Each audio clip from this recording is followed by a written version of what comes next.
Hello everyone, welcome to our YouTube channel Mathematics Learning with Satyendra sir. तो last class में हमने discuss किया था रिलेशन पर बेस्ड क्वेश्चंस का, ठीक है। तो आज हम फिर से रिलेशन पर ही बेस्ड कुछ और क्वेश्चंस करते हैं जिसका पैटर्न प्रीवियस क्वेश्चंस के पैटर्न से थोड़ा सा डिफरेंट है, ठीक है। तो आइए डायरेक्ट देखते हैं क्वेश्चन।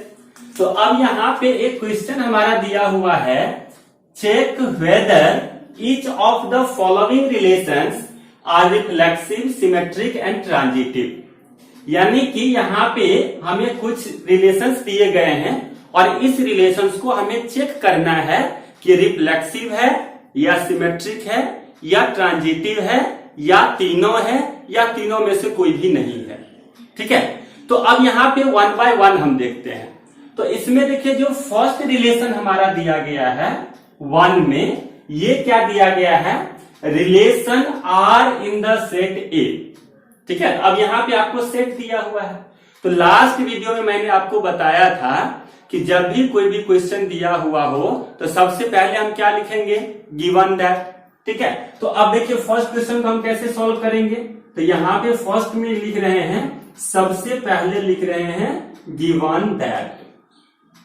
अब देखेंगे कि क्वेश्चन में हमें गिवन दैट में क्या दिया हुआ है, ठीक है। तो देखिए यहाँ पे क्या है, सेट ए दिया हुआ है और सेट ए में क्या क्या एलिमेंट है, 1 2 3 4 अप टू 14।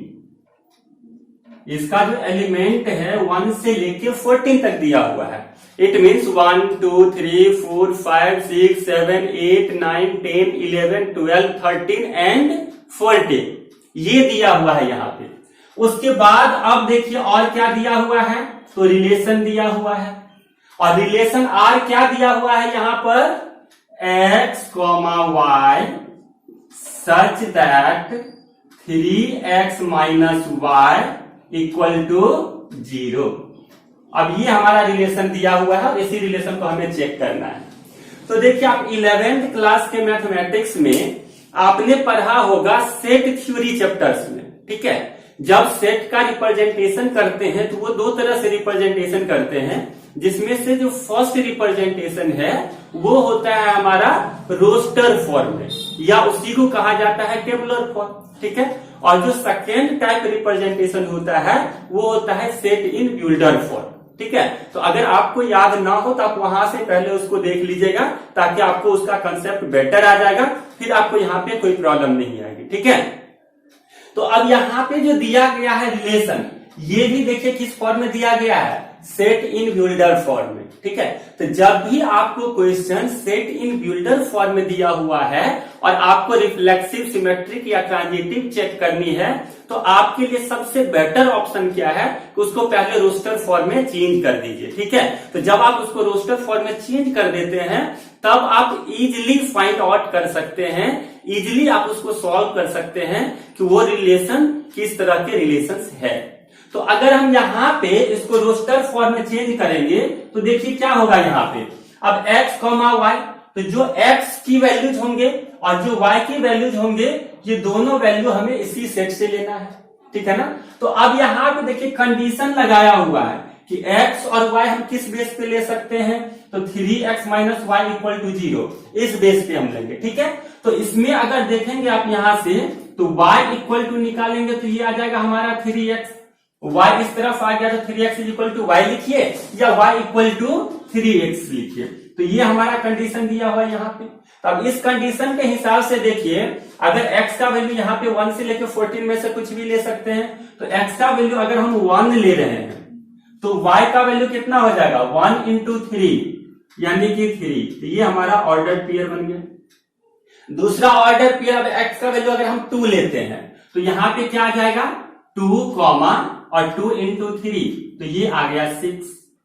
अब अगर हम 3 ले रहे हैं, ठीक है, x की वैल्यू, तो ये आ जाएगा 3 और यहाँ पे क्या आ जाएगा, 3 3 जा 9, तो ये 3 और 9 ये अदर ऑर्डर पेयर आ गया।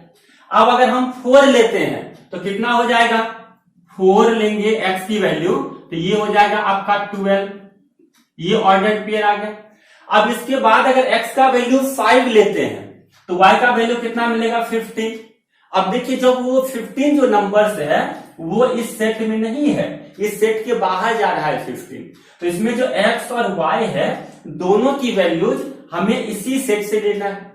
तो इसका मतलब है कि x की जो वैल्यूज है वो हम 5 नहीं ले सकते हैं, ठीक है, क्योंकि अगर x की वैल्यू हम 5 लेंगे तो जो y का वैल्यू है वो इस सेट से बाहर चला जाता है।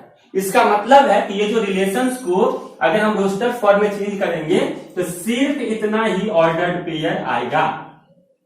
ये चीजें क्लियर है? इसके अलावा इसमें और कोई भी ऑर्डर्ड पेयर नहीं आएगा।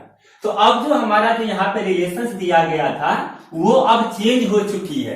किस फॉर्म में? रोस्टर फॉर्म में। तो अब आप यहाँ पे देख सकते हैं कि हेयर A,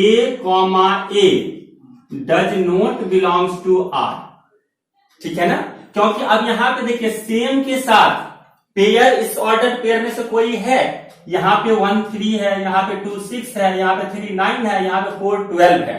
तो रिफ्लेक्सिव के लिए क्या होना चाहिए? A belongs to R, means कि 1 1 2 2 3 3 4 4 5 5 अप टू 14 तक। तो इसमें से कोई भी ऑर्डर्ड पेयर इस रिलेशंस में नहीं है। इसका मतलब क्या है कि A does not belongs to R, ठीक है। जब ये does not belongs to R है देयरफॉर आपका क्या हो जाएगा? R is not reflexive. तो R आपका रिफ्लेक्सिव नहीं है। अब यहां पे ये लिख दीजिए। अब फिर जैसे देखिए 1 3 ये आपका रिलेशन में है ना, बट जो 3 1 है ये आपका इस रिलेशन में नहीं है, does not belongs to R, है ना। देयरफॉर क्या हो जाएगा? R is not symmetric. Clear है ना, क्योंकि सिमेट्रिक के लिए A, B belongs to R होना चाहिए और B, A भी बिलोंग्स टू R होना चाहिए। बट यहां पर क्या है? 1 3 तो है बट 3 1 नहीं है, इसलिए ये सिमेट्रिक नहीं होगा, ठीक है। अब देखिए अदर पे चलते हैं। जैसे 1 3 तो यहां पे 1 3 जो है ये R को बिलोंग्स कर रहा है, तो यानी फर्स्ट पर्सन सेकंड पर्सन से मैंने बताया था। अब फिर से सेकंड का थर्ड से, इसमें जो सेकंड है वो है 3 एंड अब देखिए आपको 3 से कोई दूसरा ऑर्डर पेयर देखिए तो 3 से जैसे यहाँ पे है 3 9 है ना, तो ये जो 3 9 है ये भी बिलोंग्स कर रहा है R को, क्योंकि 3 9 है। तो इसका मतलब क्या कि जो फर्स्ट और third means first order pair का फर्स्ट एंट्री और सेकेंड ऑर्डर पेयर का सेकेंड एंट्री, यानी कि 1 और 9 ये भी रिलेशन में होना चाहिए। तो यहां पे देखिए क्या हो गया? But 1 9 does not belongs to relation, तो ये इस रिलेशन में नहीं है, तो देयरफॉर क्या हो जाएगा? R is not transitive. Clear है? तो इसका मतलब है कि जो फर्स्ट केस का क्वेश्चन हमें दिया हुआ है इसमें आपका क्या है? Not symmetric, not reflexive, not transitive, ठीक है। तो आप इसको लिख सकते हैं कि hence given relation is neither reflexive NOR symmetric NOR transitive, right. चलिए अब देखते हैं दूसरे क्वेश्चन को। तो अब जो इसमें सेकेंड नंबर का क्वेश्चन है इसमें देखते हैं कि क्या दिया हुआ है। अब सेकेंड नंबर में देखिए हमको दिया हुआ है set of natural number, right. यहां पे क्या दिया हुआ है? सेट ऑफ नेचुरल नंबर, ये रिलेशंस में दिया गया है। तो अब यहां पे हमको दिया हुआ है सेट ए। तो अब ये क्वेश्चन नंबर 2, इसमें गिवन दैट है set N, N means natural number. तो आप देखिए ये जब नेचुरल नंबर यहां पे लेंगे तो नेचुरल नंबर हम जानते हैं कहां से स्टार्ट होती है? 1 से, या अदर वर्ड्स आप ये भी बोल सकते हैं कि जितने भी काउंटिंग नंबर है वो सारे आपका नेचुरल नंबर है, ठीक है। इसका मतलब हमें क्या दिया हुआ है? 1 2 3 4 5 ... तो यही सेट हमें दिया हुआ है। नेचुरल नंबर का सेट, राइट। अब इसमें देखिए रिलेशन क्या दिया हुआ है, r equal to x comma y such that y equal to x plus 5 and आपको ये भी दिया हुआ है x इज लेसर देन 4। तो आप देखिए जो x और y के वैल्यूज होंगे ये दोनों वैल्यूज इसी सेट को बिलोंग्स करना चाहिए, है ना। तो अब x का वैल्यू क्या दिया हुआ है, लेसर देन 4, इसका मतलब हम 4 भी नहीं ले सकते। तो 4 से जो छोटा नेचुरल नंबर होगा वो क्या क्या हो जाएगा, 1 2 3, ठीक है। तो पहले इसको भी हम रोस्टर फॉर्म में चेंज कर लेते हैं।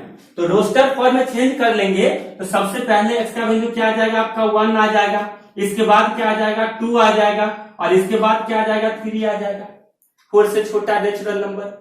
अब इसका पेयर हमको किसके साथ लगाना है, y के साथ। तो अब देखिए y इक्वल टू क्या दिया हुआ है, x प्लस 5।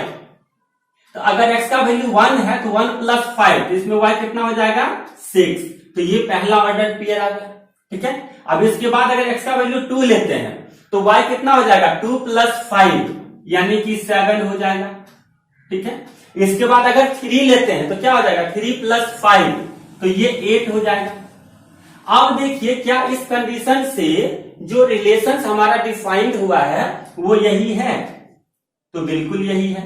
इसमें सिर्फ बस यही 3 ऑर्डर्ड पेयर होंगे, इसके अलावा इसमें कोई भी ऑर्डर्ड पेयर नहीं है जो इस कंडीशन को फुलफिल कर रहा हो।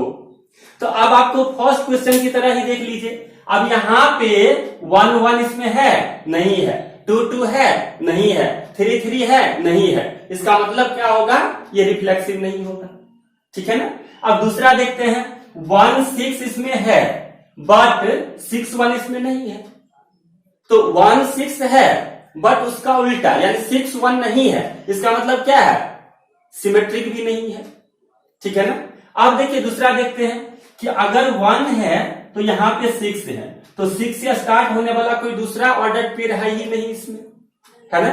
इसका सेकेंड में देखिए 2 है और उसके बाद 7 है, तो 7 से स्टार्ट होने वाला जिस ऑर्डर पेयर का फर्स्ट एंट्री 7 हो वैसा इसमें कोई है ही नहीं। अब यहां पर भी 3 है और उसके बाद 8 है, तो 8 से स्टार्ट होने वाला कोई दूसरा ऑर्डर पेयर है ही नहीं, इसका मतलब क्या है कि ये ट्रांजिटिव भी नहीं होगा, है ना। तो ये भी क्वेश्चन सेम फर्स्ट क्वेश्चन की तरह हो गया, नाइदर रिफ्लेक्सिव नोर सिमेट्रिक नोर ट्रांजिटिव। और लिखने का जो तरीका है वो जैसे मैंने फर्स्ट में बताया था सेम वैसे इसमें भी हो जाएगा। क्लियर है।